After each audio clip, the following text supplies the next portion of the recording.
హల్లెలూయా, హల్లెలూయా.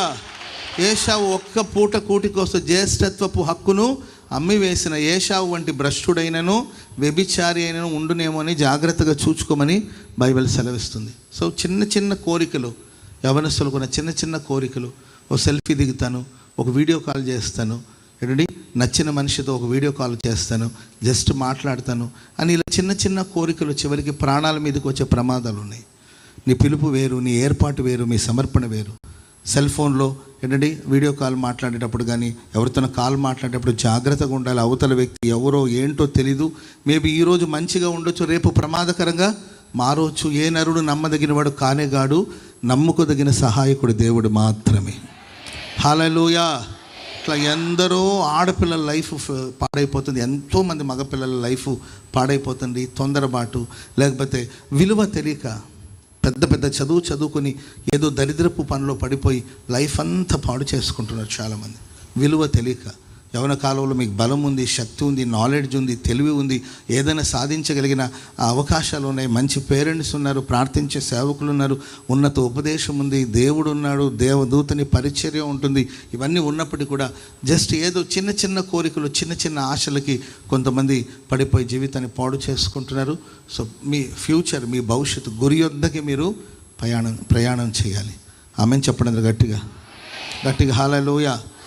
Life మీరు చూడండి, ఇప్పుడు ఒక 40 ఏళ్ళు 50 ఏళ్ళు కూలి పని చేసుకునే వాళ్ళందరూ మీరు పలకరించి చూస్తే ఏం చదువుకున్నారండి మీరు అని అడిగితే నేను 4వ క్లాసు 5వ క్లాసు చదివాను అంటుంటారు. ఎందుకు చదువుకోలేదంటే ఆ రోజు స్కూల్ బంక్ కొట్టి ఎక్కడికో వెళ్ళానని, లేకపోతే ఫ్రెండ్స్తో తిరిగానని కాలక్షేపం చేసుకొని ఏజ్ దాటిపోయిన తర్వాత, ఆ సమయం దాటిపోయిన తర్వాత ఇప్పుడు కూలీ నాలి పని చేసుకుని బతుకుతున్నారు. చాలా పోరాటాలు, రోజంతా పనిచేస్తే ఒక 400, 300, 500 కూడా రాకపోవచ్చు. ఒక 40, 50 ఆ ఏజ్ వచ్చేస్తే ఆ పని కూడా చేసుకోలేరు వాళ్ళు. అదే రైట్ టైంలో మంచిగా చదువుకొని ఫ్యూచర్ మీద ఫోకస్ చేసి, అంటే చదువే అని కాదండి, అది బిజినెస్ కానీ లేకపోతే నీ గురి ఏంటి, దేవుడు నీకు సంకల్పించిన సంకల్పం ఏంటి, దాని మీద కొంచెం ఫోకస్ చేస్తే నీ లైఫ్ మరింత మధురంగా ఉంటుంది అండ్ నీ భవిష్యత్తు దీవెనకరంగా కొనసాగించబడుతుంది. నీ పిల్లలకి ఫ్యూచర్లో నీ పిల్లలకి మంచి భవిష్యత్తు నీవు కల్పించగలుగుతావు. కాబట్టి లైఫ్ని సీరియస్గా తీసుకోండి, చదువు మీద దృష్టి ఉంచండి.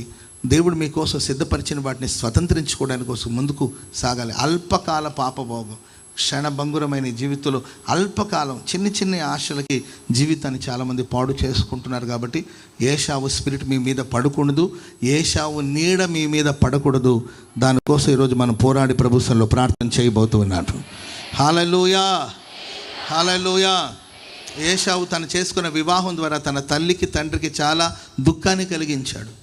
పెళ్ళిళ్ళ విషయాల్లో చాలామంది పిల్లలు తల్లిదండ్రులను చాలా బాధ పెడుతున్నారు, దుఃఖపెడుతున్నారు. సో ఇది మంచిది కాదు.